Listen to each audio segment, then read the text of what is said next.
Did you know that here in Virginia, young people who want to walk out of homosexuality or gender confusion have been barred from getting the help they need? That's because Christian counselors have been banned from offering guidance consistent with biblical truth. But today we have incredible news. Our legal team won a pivotal victory that restores free speech for all Christian counselors in the Commonwealth. But sadly, the battle isn't over.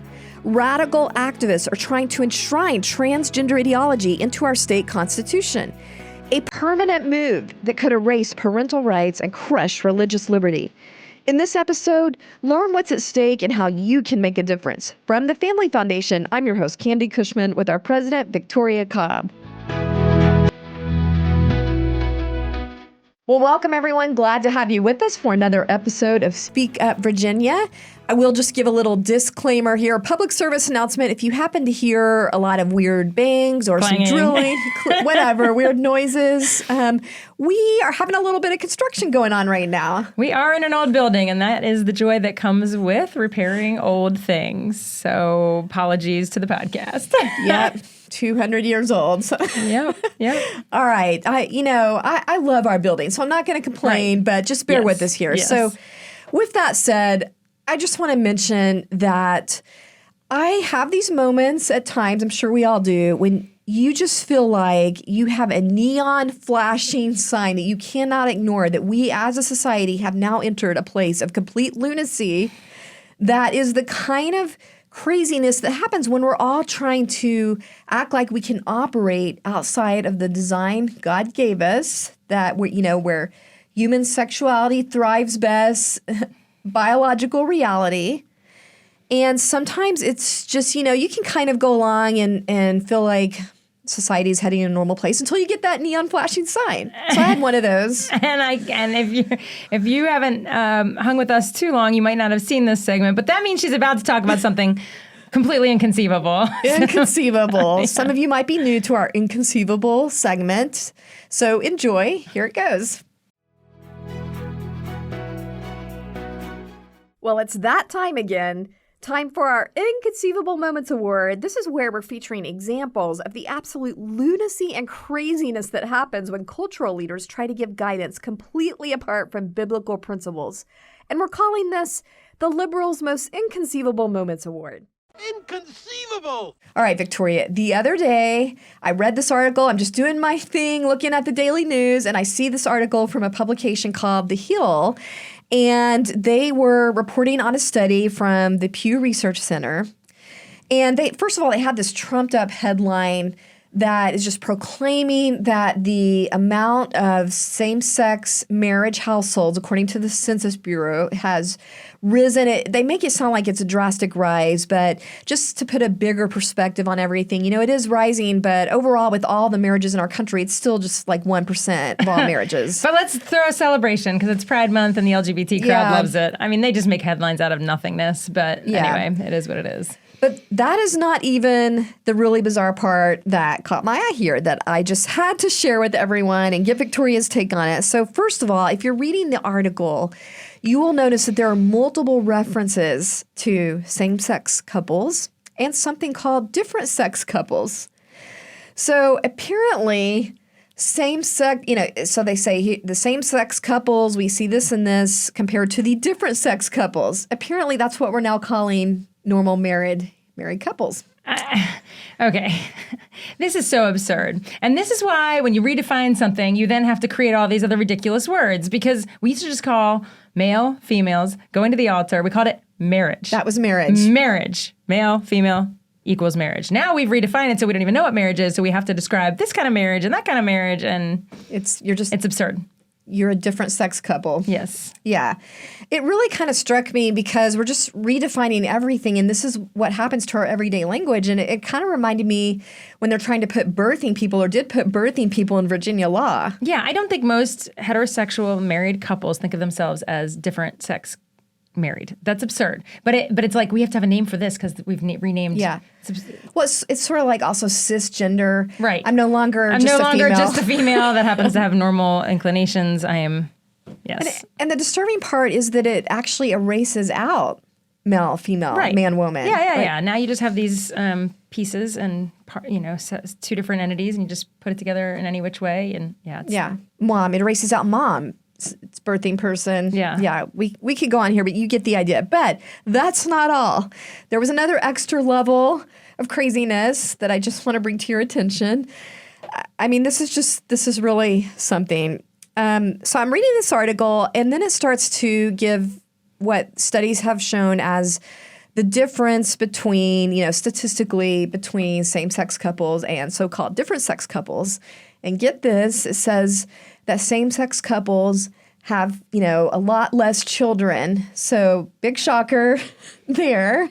That would be expected. Yeah. So there's that. But then they go even further and they talk about so-called barriers to why their same-sex married couples have less children than, so-called different-sex married couples.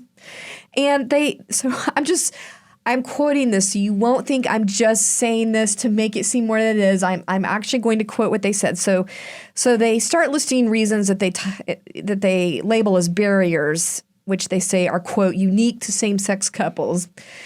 And they cite this study that found that couples said, again, I'm not making this up here, it's, quote, it's due to, quote, not having one of the needed parts. That is the barrier, such as sperm, egg, or uterus. Okay. So what they've just said is, because I'm not normal married, I can't have a kid. And they had to do a study to ask people why you're not having kids, because you don't have the body parts. Yeah. Okay.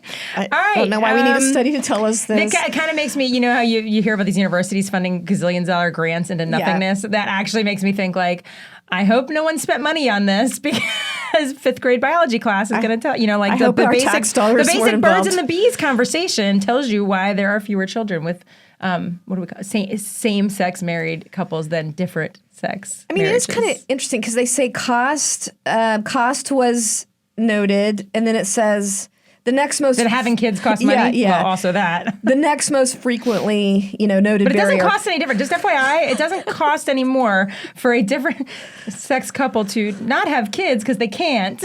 Anyway. Okay. Yeah. But then, I just have to quote this. It says the next most frequently noted barriers were not having one of the needed parts. And then it lists... It wasn't the top most noted? It says the next most frequently. So...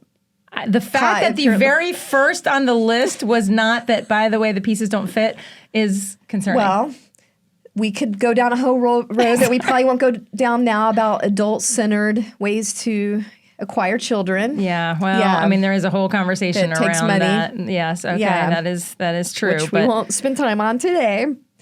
But it's kind of the whole thing of it being, adult-centered and what people don't realize when the same-sex marriage push first started out, that it was going to lead to this redefining everything into the eradication of basic man, woman, female, mom, things being recognized. When these debates were early on, a lot of the conversation was that this is just about two people doing what they want to do. And at the time, we would argue every child needed a mom and a dad. That this is actually creating something where a child will never have an opportunity to have a mom and a dad. And there was actually early on, they weren't immediately arguing that they had a right to children. That did not immediately, it was like there was a little space between we just want a right to be married, but you knew you couldn't give away a different definition of marriage and not them also have a right to have a child and now have these barriers noted about having children. Yeah. And it's not long before our tax dollars are going to be expected to overcome those barriers with all those cost issues of how you have a child when you don't have it biologically. Yeah. Really good point. And, let's just put in context, because you do hear all the time, I'm just going to give the other side argument, well, why do Christians care what we do personally? And based on what we're talking about in a humorous way here, help us understand why we care about marriage in this country.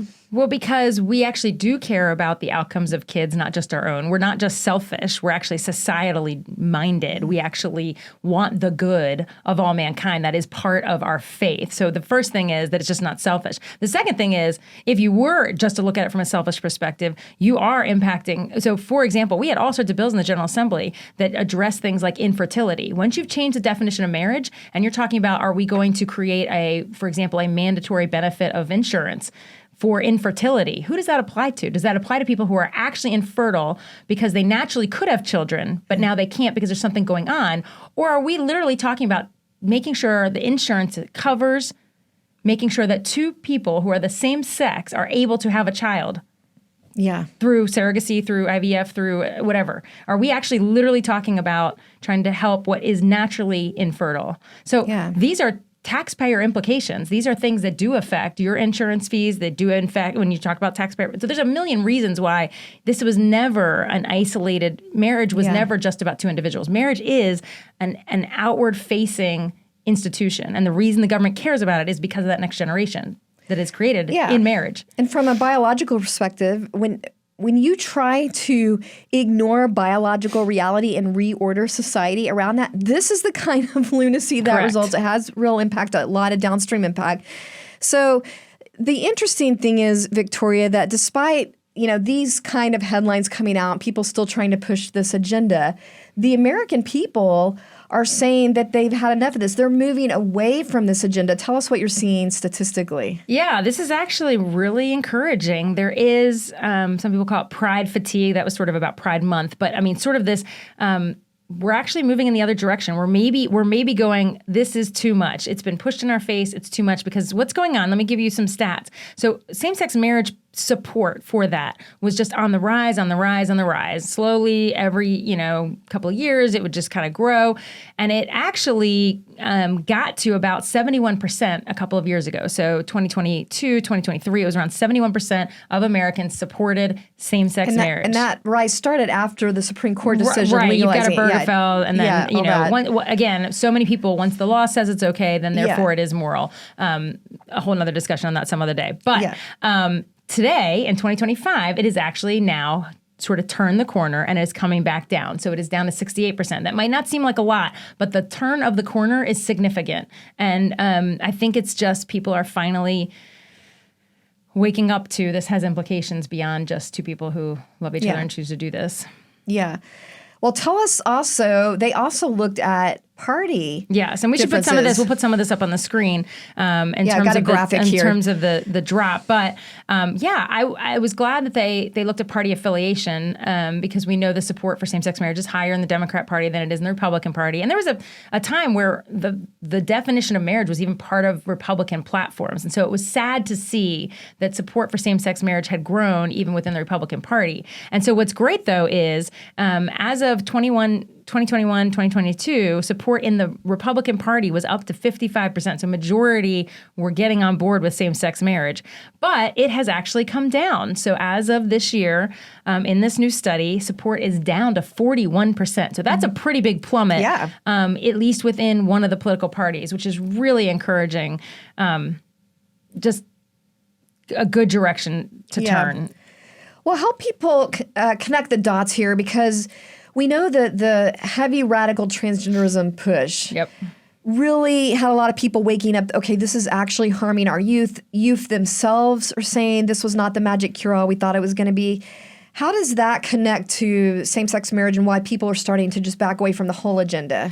Well, I mean, once you redefine marriage, that was the starting point. Then you redefined what gender was, right? Like it all is deeply connected. If you don't need a mom and a dad, then you don't need a male and a female. If you, then you get to, all the implications of transgenderism everywhere. Yeah. And people are really starting to get fed up with that. And every piece of legislation that passes, LGBT is all connected, right? So it's the same-sex component tied with the transgenderism. And so people realize, like, this is kind of a package deal. It kind of we change our society collectively on both of these issues. And so I think people are coming back around away from that. And we have some encouraging news that the younger generation, in particular, Gen Z, men in particular, but Gen Z is kind of rejecting this stuff. I think it's been force-fed down, literally just shoved down their throat from the day they've been sort of entering into paying attention to what's going on in society through television or anything.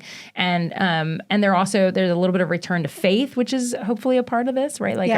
I think there was a period where our churches didn't even know how to teach on this well, and on gender or marriage, and they're getting a little bit better at teaching. So I think there's a lot of components here, but it's very good news. Now, I think the one thing I'm interested in is that our legislature seems to be behind the times. They didn't get the memo.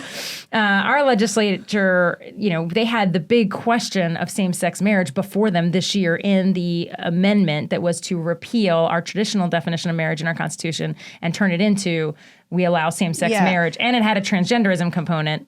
Yeah, let me pause you right there, because I just want to mention we've spent a lot of time on this podcast talking about the big battle on the amendment to enshrine unlimited abortion, but there's another amendment proposal that we haven't really had enough time like we need to talk about. So let's take advantage of that. And Victoria, I just want to put this graphic on the screen so they have a reference for what you're talking about. That we've been calling this the repeal and replace proposal to change our Constitution. So tell us a little bit the significance of what they're taking out and what they're putting in. Yeah, let me just backtrack 1 second just to say that what I was trying to say about the amendment is that we didn't just have Democrats vote for this, and that's why I'm saying our Republicans are behind, that the support is trailing, because we also had Republicans voting for it. So I think they need to get this memo, especially before this amendment comes back next year. So then, let's talk about what this amendment does and does not do. So the first thing, of course, is that they strike the definition of traditional marriage, and they insert, and this is where it's really important for people to understand what they're inserting. They're not just saying, now we're going to have marriage, thankfully, between two people, because the original draft didn't have that. It had any people, and we almost had polygamy in Virginia, but between any two people, they're not just saying it can be different sex marriages or same-sex marriages, back to our original discussion, but they're also saying it's between anybody, and people need to zone in on these words, any sex, gender. Am I doing it in the right order? I'm not looking at it. But it's, let me pull it up. Yes. Sex, gender, or race, and it goes on. When you separate and put a comma and say there's sex and there's gender, and you make them as if they're two different things, you have just invited every legal challenge you can imagine on issues of transgenderism. So a scenario I would paint is we finally protect girls' sports. We finally say only girls are going to be in girls' sports in our code, in our law, or in our regulations through the Board of Health, for example, a battle that's going on right now. So we finally get that favorably done. The moment this passes, someone immediately rushes and files suit and says, oh, but I have a fundamental right to have a different sex than gender embedded in my Constitution. Okay. So I can be biologically whatever, but my gender is this, and you need to honor that. And we all of a sudden go to battle on every ounce. That's whether it's locker rooms, classrooms, sports, all the things. Pronouns may end up in there. So deep concerns about how they're rewriting this. And then we need to talk about what's being taken out as well, or what hasn't been put in. So let me just also mention that, as we were talking about the value of the actual definition of marriage as it's supposed to be, you have in our code, in our Constitution, it's also in our code, but it's been taken out of that. But in our Constitution, it also talks about, and you can see them strike right through this, the rights, benefits, obligations, qualities, or effects of marriage.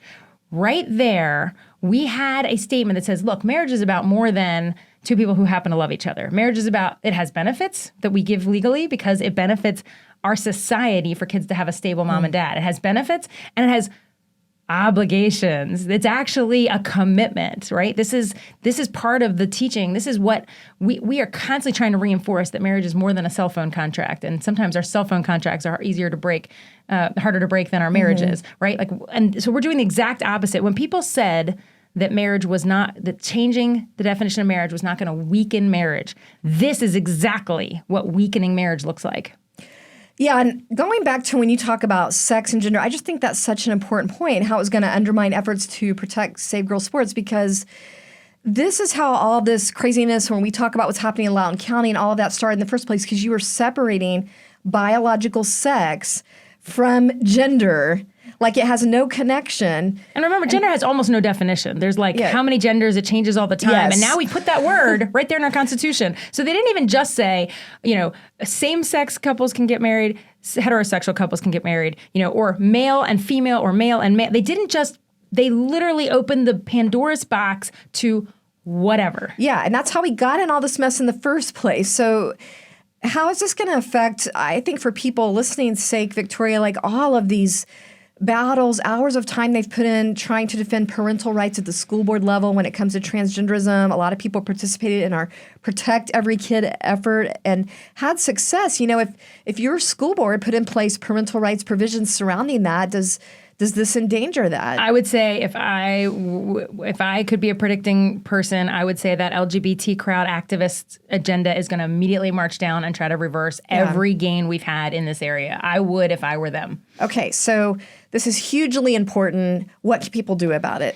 Well, people need to engage right now in the fact that you're going to pick new legislators, and this has to go through twice. So what people really need to do is keep battling the girls in safe spaces. So keep the battle going so that we can have the wins, but then also pick legislators when you get to the polls that are going to stop this amendment. Because just like the abortion amendment we've talked about before, it's 2 years in Virginia. So they have to pass it, which they already did once. There has to be an election. Then that next group of legislators has to affirm it before it goes to your ballot. So we need every individual to look at, when you go to the ballot box, who are you selecting for the House of Delegates and where do they stand on this? Okay, so we have a resource. If you go to our website, familyfoundation.org, you will see Stop Redefining Marriage or Don't Redefine Marriage web banner up there at the top of our website, familyfoundation.org. If you click on that, there's resources you can share with people. There's a downloadable on the timeline for changing the Constitution, how you need to communicate with your legislators on it, and just lots of resources there that will be good for you to share with people, including your pastors. So with that said, Victoria, I don't really want to end on kind of a bit of a lower note here. We tried to have some humor at the beginning, but this is, very serious stuff.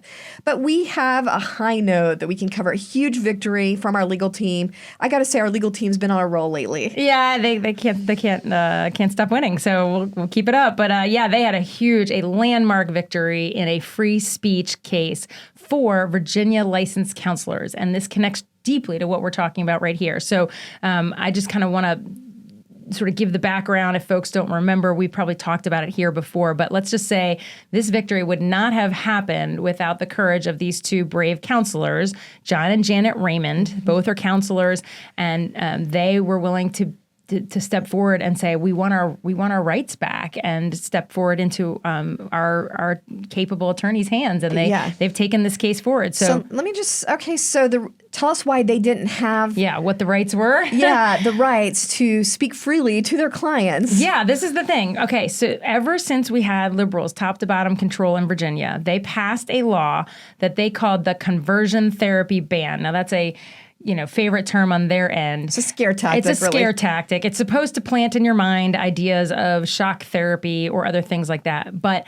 they included in that was the idea that you can't even have a conversation, what we would talk therapy. You cannot even discuss with a minor, a child, how they might find hope and healing in this area of sexual confusion or gender identity confusion. So what we ban in Virginia, effective from this law going forward, was any counselor could not treat a child. If a child came to a counselor and they said, I am struggling with same-sex attraction, I really would like to get my affections back in order. Mm-hmm. And counselors have been successful. There are many, many ex-gays out there that can tell this story. So counselors could not help that child.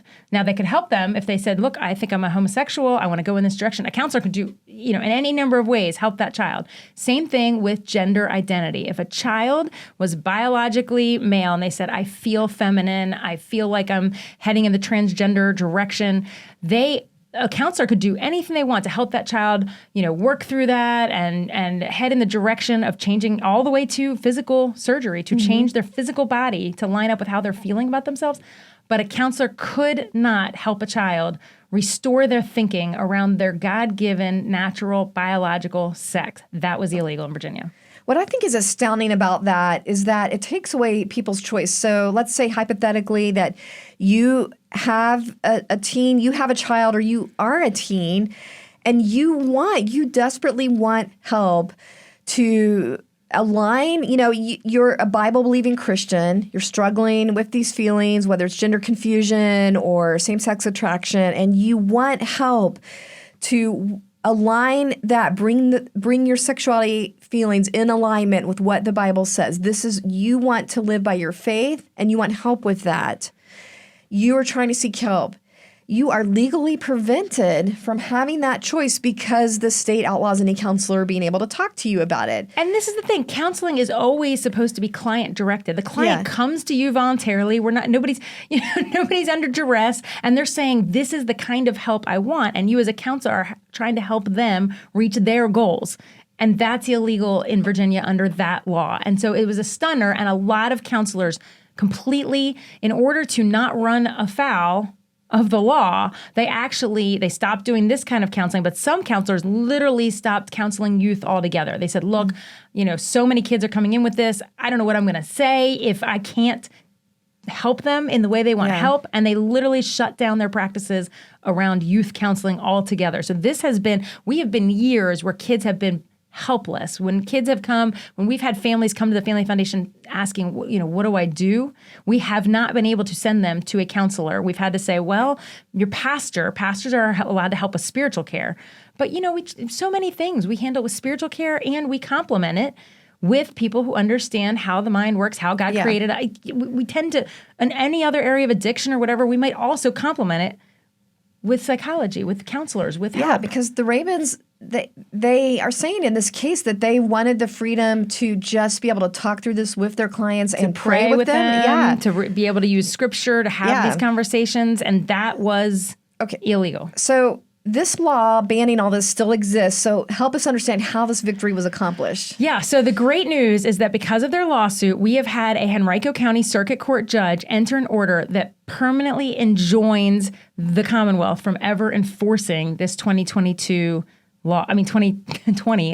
I wish it had only been 2022. At least we would have had 2 more years of counseling.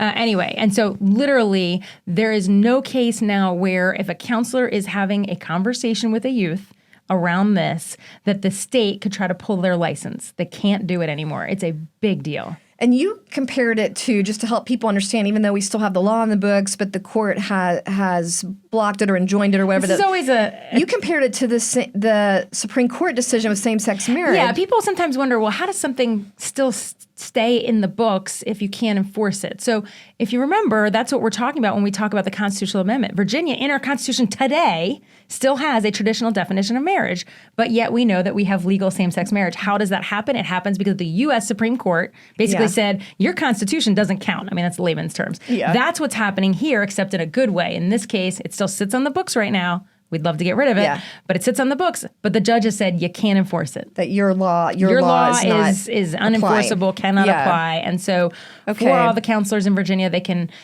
resume those conversations. Some of them might consider reopening their youth practice, which is fantastic. I mean, this is a huge win.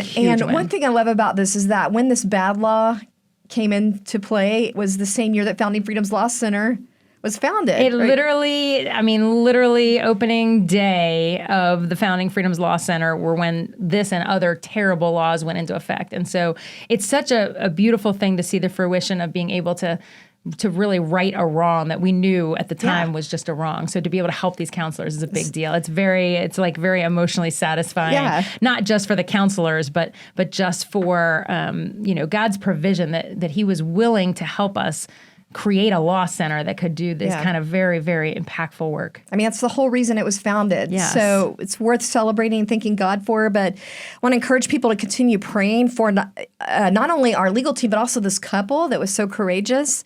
But also, if you just want to learn more about the case, just check out our Founding Freedoms Law Center. We'll put the web address up here and the logo so you know what to look for. But it's Founding Freedoms Law. Well, help me get the URL right. FoundingFreedomsLaw.org. Yes. So make sure and check that out. Well, with that said, thank you so much for your continued support for all that we do.